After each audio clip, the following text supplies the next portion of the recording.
Nur, jadi dong, gue mau nanya. Apa? Tadi kelompok kita dapat materi apa ya?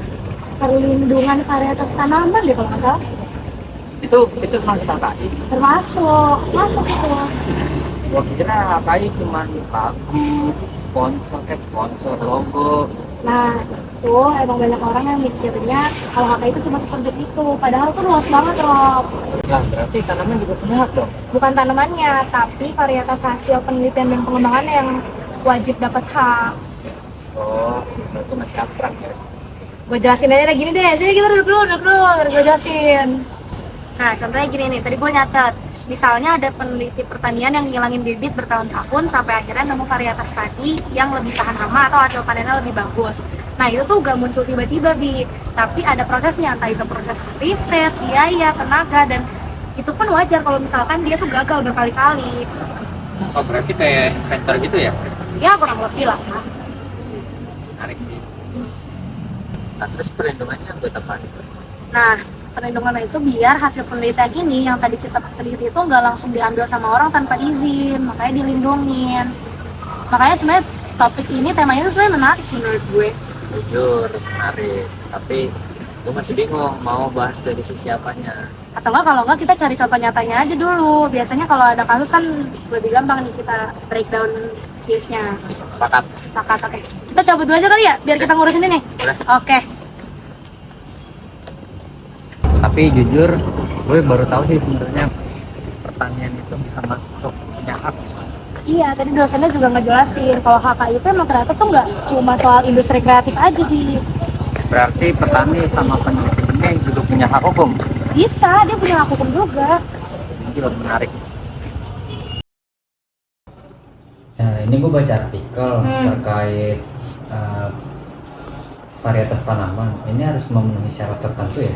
Iya, biasanya kalau syaratnya itu dia harus baru, harus unik, terus harus seragam, sama stabil sih setahu gue tuh. Maksudnya seragam itu gimana? Karakteristik tanamannya tuh harus konsisten. Oh, Karena kalau berubah-ubah nanti susah nih bedain dia sama varietas lain. berarti prosesnya ilmiah banget gitu ya? Banget. Terus kalau ada yang sudah terdaftar, terus orang lain itu boleh nggak untuk nyebarin benihnya? Nggak boleh sembarangan, apalagi kalau diperjualbelikan tanpa izin. Nah, kalau petani kecil, Nah, itu yang sering jadi perdebatan. jadi ada konflik kepentingan juga. Karena apa emang? Karena di satu sisi pemulihan tanaman tuh harus dilindungi, tapi di sisi lain kebutuhan petani juga itu harus dipertimbangin.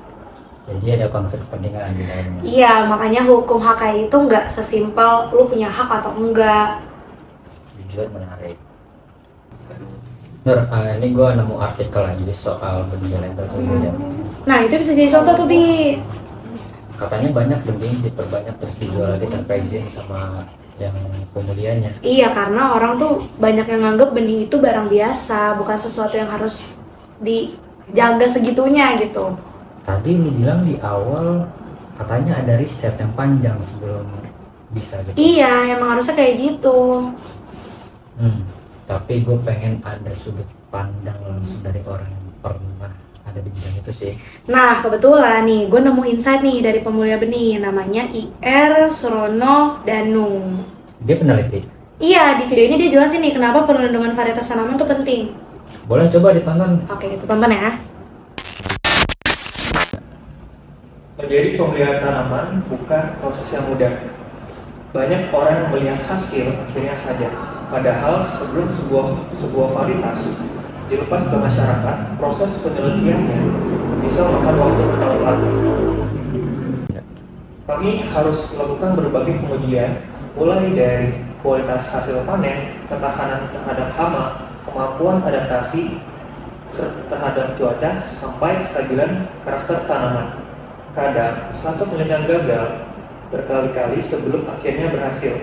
Karena itu, sebuah varietas tanaman sebenarnya merupakan hasil karya yang intelektual, bukan sekadar benih biasa.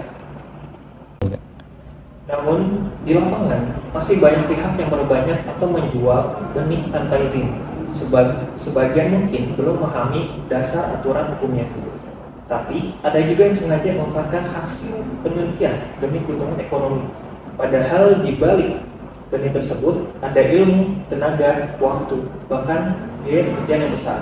Kalau hasil penelitian tidak dilindungi, pemulia bisa kehilangan semangat untuk terus berinovasi. Dan dalam jangka panjang, sektor pertanian juga bisa dirugikan. Perlindungan varietas tanaman hadir untuk memberikan kepastian hukum supaya hak pemulia tetap dihargai. Tetapi perlindungan hukum juga harus memperhatikan kepentingan masyarakat dan petani, karena tujuan akhirnya bukan hanya melindungi hak, tetapi juga melindungi ketahanan pangan dan pengembangan pertanian nasional. Jadi ketika kita berbicara tentang hak, kita sebenarnya sedang berbicara tentang penghargaan terhadap suatu proses ilmu pengetahuan dan juga inovasi. Gimana? Wah, gue baru kepikiran aja sih, ternyata benih bisa seserius itu ya. Karena dampaknya besar, Bi. Iya sih, apalagi yang dipakai banyak petani gitu. Makanya perlindungannya penting. Jujur, pas pertama kali dengar tema ini, gue kayak apaan sih gitu. Ngiranya bakal boring ya? Iya, Terus sekarang? sekarang malah ngeliat ngerasain ini dekat banget sama kehidupan sehari-hari juga. Karena emang pertanian tuh sektor yang penting, Bi, kalau kita mau mikirin. Sama ternyata inovasi di bidang pertanian itu juga bisa dicuri ya. Iya, kalau kayak orang-orang kayak kita gini kan gak mikir ke sana sebenarnya. Kalau mereka ngerasain. Berarti kalau ada orang yang nyebarin atau jual benih tanpa izin, itu termasuk pelanggaran hukum. Iya, apalagi kalau tujuannya komersial. Kasian sih kalau hasil penelitian dipakai sembarangan. Makanya hukum dibuat buat ngelindungin proses kreatif dan inovasi. Nah, berarti konsep HKI itu intinya menghargai hasil pemikiran orang ya. Exactly, benar. Ternyata bentuknya nggak cuma lagu atau film. Iya, tapi juga ada teknologi, penelitian, sampai-sampai varietas tanaman gitu yang bahkan kita berdua baru tahu kan. Fix, ini materi presentasi kita harus dibikin semenarik mungkin. Tenang, tinggal kita rangkai aja nanti. Ya. Assalamualaikum warahmatullahi wabarakatuh. Saya Andina Rizkia dan rekan saya Robi Purnama. Hari ini akan mempresentasikan tentang perlindungan varietas tanaman. Ya. Di Indonesia, perlindungan varietas tanaman diatur dalam Undang-Undang Nomor 29 Tahun 2000 tentang perlindungan varietas tanaman. Undang-undang ini memberikan hak khusus kepada pemulia tanaman atas varietas yang mereka hasilkan. Tujuannya untuk memberikan perlindungan hukum terhadap hasil penelitian dan pengembangan di bidang pertanian. Nah, dengan adanya perlindungan hukum, pemulia memiliki hak untuk menggunakan, memperbanyak, maupun memberikan izin penggunaan varietas tersebut. Selain itu, aturan ini juga bertujuan untuk mendorong inovasi dan perkembangan teknologi pertanian di Indonesia. Karena tanpa adanya perlindungan, hasil penelitian rentan disalahgunakan oleh pihak yang tidak bertanggung jawab. Namun, dalam penerapannya, perlindungan hukum juga perlu memperhatikan kepentingan petani dan masyarakat. Sehingga tercipta keseimbangan antara hak pemulia dan kebutuhan publik. Dari pembahasan ini, kita bisa memahami bahwa karya intelektual bukan hanya lagu, film, atau merek, tetapi juga inovasi di bidang pertanian yang memiliki manfaat besar bagi kehidupan masyarakat. Baik, sekian dari kami. Terima kasih. Wassalamualaikum warahmatullahi wabarakatuh. Sekarang gue ngerti sih kenapa HKI itu penting. Karena setiap karya selalu punya proses di. Nah, dan setiap proses itu layak dihargai. Benar. Termasuk penelitian yang mungkin nggak langsung kelihatan nih kayak gini varietas tanaman. Dari tadi gue baru sadar, ternyata hal sesederhana benih aja punya hak intelektual atau nilainya. Karena di baliknya ada ilmu, Bi. Good. Udah sore juga. Ya, Ayo kita pulang. ya.